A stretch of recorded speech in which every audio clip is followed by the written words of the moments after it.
Buenas tardes, abogada. De hoy tengo a bien hacer mi exposición sobre el tema de los contratos.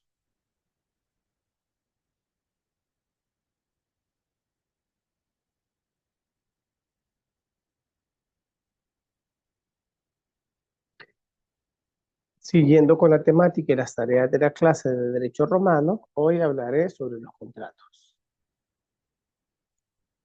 En el Derecho Romano, los contratos son la base de, perdón, el Derecho Romano es la base de muchas tradiciones jurídicas contemporáneas.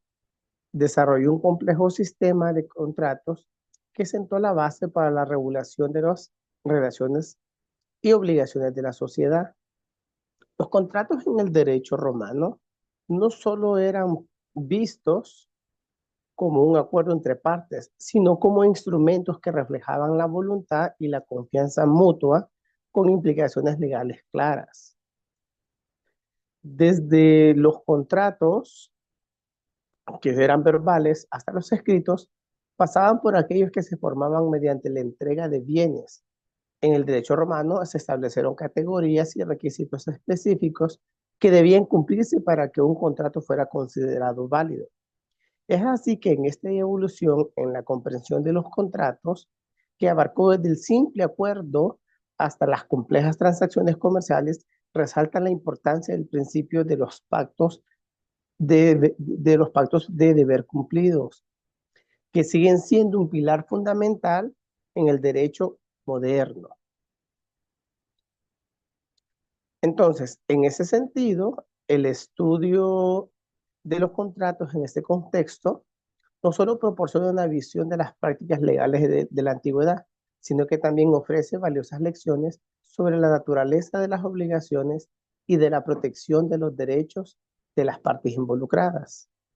Es decir, que los contratos eran cruciales para la interacción social y económica, subrayando la relevancia del compromiso en las relaciones. Ahora Ahora bien, bien,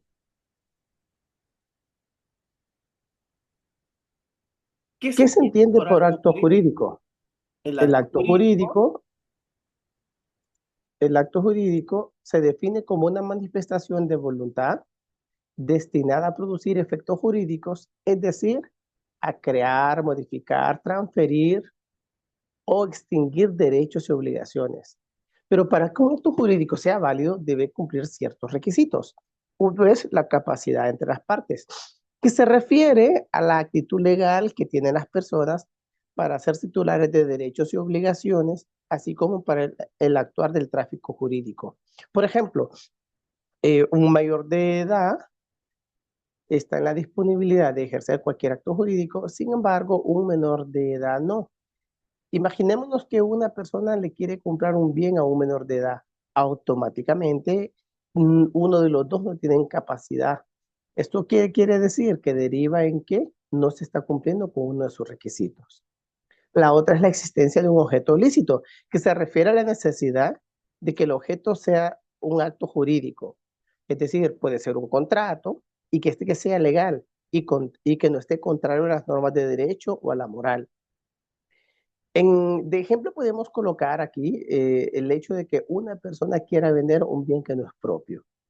Y por último tenemos la ausencia de vicios en la voluntad, que se refiere a la necesidad de que la voluntad de las partes que celebran un acto jurídico, como sea un contrato, esté libre y no esté afectado por ningún vicio que pueda invalidar el acto.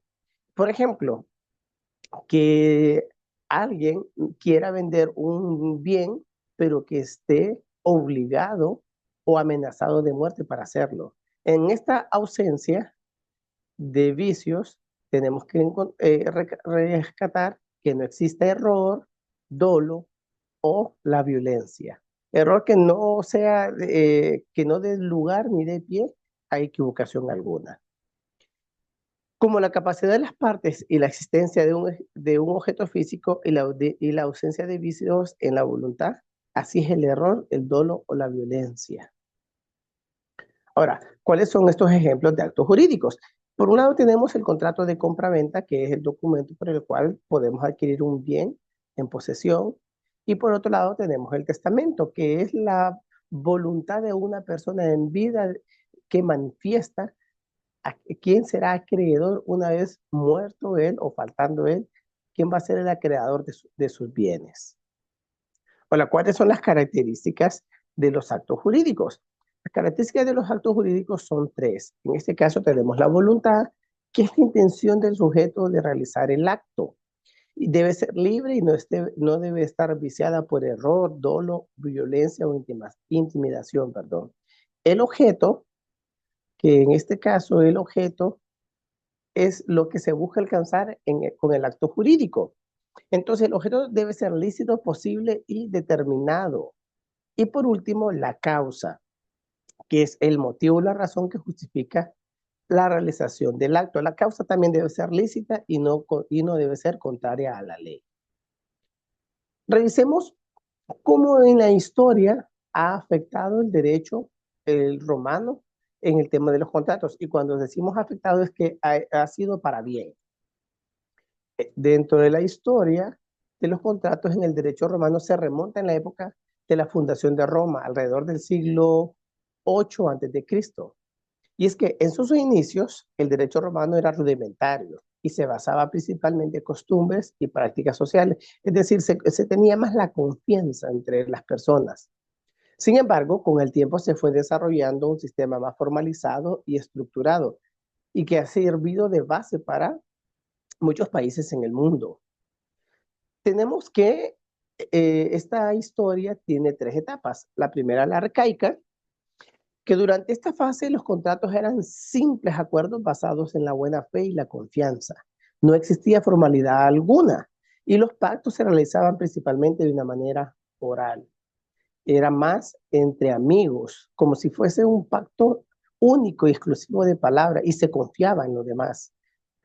La segunda etapa, la etapa clásica, con el avance de este imperio romano, se empezó a reconocer la importancia de los contratos en las relaciones comerciales. Se desarrollaron diversas categorías de contratos, como ejemplos los contratos verbales y los contratos reales, que esto era el mutuo, como el mutuo acuerdo y el depósito, y los contratos literales. Y luego tenemos la etapa posclásica. En este periodo, bajo el Imperio Romano, se consolidaron y sistematizaron las reglas del derecho contractual. Se empezó a enfatizar la importancia de la voluntad de las partes y la voluntad de cumplir esos contratos. En esta parte de la historia, los contratos evolucionan de un sistema informal y basado en la costumbre a un marco jurídico más complejo y estructurado, que hoy son la base en América Latina y en muchos otros países del mundo. ¿Cuáles son las causas de un contrato? La causa de un contrato se refiere al motivo o la razón que justifica la celebración del mismo y que da sustento a las obligaciones que surgen de él. La causa es un elemento esencial para la validez del contrato, ya que debe ser lícita y no contraria a la ley y al orden público. Ahora, el contrato tiene algunos aspectos claves. ¿Cuáles son esos aspectos claves? Y es que la causa es un elemento fundamental en el derecho romano, ya que asegura que los contratos se basen en motivos legítimos y justos, garantizando así la validez y la eficacia de los mismos en el ámbito jurídico. La primera es la causa lícita. Esto significa que puede ser, que no debe ser contraria a la ley, a la moral y al orden público. Un contrato con causa ilícita es nulo y no produce efecto jurídico. Por ejemplo, la realización de un delito debe de considerarse nulo que una persona quiera vender un bien robado. Causen contratos onerosos y gratuitos. En este caso, es donde hay contratos de prestación como en la compraventa. La causa es más evidente y se relaciona con la presentación que se intercambia. Por ejemplo, en los contratos gratuitos, como es una donación, donde la causa se centra en el propósito altruista del donante. Una persona puede donarle a sus sucesores o a una persona extraña. La otra es la distinción de la forma, que a diferencia de los otros elementos del contrato, puede ser verbal o escrita. Esta causa es esencialmente un aspecto interno y subjetivo del acuerdo que se manifiesta en la intención de las partes. Y por último tenemos la evolución. Con el tiempo, la noción de la causa en el derecho romano fue revolucionando y el derecho canónico y en las tradiciones jurídicas posteriores, como el derecho civil, que han sido desarrollados con conceptos más amplios y complejos sobre la causa y su función en los contratos. Ahora, ¿cuáles son los elementos esenciales de los contratos? Son aquellos que son imprescindibles para la existencia y validez del contrato. Sin ellos, el contrato no puede existir o es nulo. ¿Y cuáles son sus características? Dice que debe de tener consentimiento. El acuerdo de voluntad entre las partes es fundamental para la creación de contratos. Debe de haber un consentimiento libre y voluntario entre las partes. Es decir, para que exista, los dos deben de estar de acuerdo. Debe de tener un objeto, una cosa. El objeto del contrato debe ser lícito, posible y determinado. Por ejemplo, podemos decir de que alguien ahora mismo podría vender un viaje a la luna o un viaje a otro planeta. Sabemos que puede que sea, puede que no sea posible. Sin embargo, debemos de caer en la responsabilidad de que realmente este objeto exista. Y por último tenemos la causa. Es el motivo o razón que justifique el contrato y que debe ser lícita. La causa es la razón por la que las partes celebran el contrato. Debe ser la razón de ser. La ausencia de estos elementos esenciales puede llevar a la nulidad del contrato o a su ineficacia. Luego tenemos lo que son los elementos esenciales de los contratos. Y en este caso son los elementos accidentales, que son aquellos que no son necesarios para la existencia del contrato, pero que pueden modificar o contemplar su efecto. ¿Cuáles son? En este caso, igual, la condición. Una condición es un evento futuro e incierto que puede suspender o distinguir el contrato. Por ejemplo, que llueva mañana, el contrato se considera, si llueve mañana, el contrato se considera nulo. Imaginémonos que las partes se tienen que ver y lo que realmente existe, podría existir no es una lluvia, sino un fenómeno natural. El segundo es el plazo. Un plazo es un tiempo determinado que puede fijar el inicio o la terminación de las obligaciones. Por ejemplo, el contrato será válido por un año a partir de la fecha de la firma o puede ser por menos tiempo. Y por último tenemos las modalidades. Las modalidades son las características específicas que pueden añadirse a las obligaciones como el modo de pago o la forma en que se entrega. Por ejemplo, el pago se realizará en dos partes, una al principio y otra al final. O vamos a tener el plazo el arriendo de un bien y el pago va a ser mensualmente. Estos elementos esenciales son fundamentales para la existencia y la validez de un contrato en el derecho romano, mientras que los elementos accidentales son adicionales que pueden modificar o contemplar el contrato sin afectar su existencia básica. ¿Cuál es la diferencia entre pacto y contrato? Pacto es un acuerdo entre partes que no necesariamente tiene fuerza vinculante en el ámbito jurídico. Es una manifestación de voluntad que puede no estar destinada a crear obligaciones legales. Por ejemplo, que dos personas quieran hacen una empresa y que uno de los dos decida separarse y pactan que no van a vender en la misma zona o que simplemente se van a dedicar a otro negocio diferente. Mientras que el contrato es un acuerdo formal entre partes y crea obligaciones y derechos jurídicamente exigibles.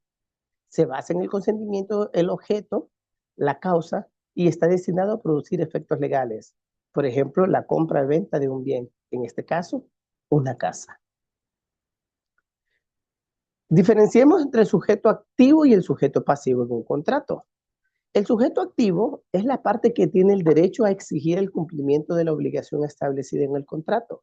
Es quien se beneficia de la prestación que se debe realizar. Bueno, alguien que compra un carro. En este caso, decimos que puede ser un bien móvil o inmóvil. En este caso, un carro. Entonces, yo soy el sujeto activo porque a cambio de plata recibiré un bien. Sin embargo, también existe el sujeto pasivo. que es la parte que está obligada a cumplir con la prestación estipulada en el contrato. Es quien debe realizar la obligación a favor del sujeto. Es decir, el sujeto pasivo recibe el dinero y mientras que el sujeto activo recibe un bien o un servicio. ¿Qué es la condición como elemento del contrato? La condición es un elemento accidental del contrato en el derecho romano que consiste en un evento futuro incierto que puede afectar la existencia o los efectos de la obligación contractual. Entonces tenemos la condición suspensiva, que se refiere a un evento que debe ocurrir para que el contrato produzca efectos. Mientras la condición no se cumpla, las obligaciones de las partes quedan en suspenso. Y también tenemos la condición resolutoria, que se trata de un evento que al ocurrir extingue las obligaciones ya existentes en el contrato. En este caso, el contrato es válido y produce efectos hasta que se cumple la condición. Es así que la condición también tiene algunas características. Por ejemplo, la incertidumbre, que es la condición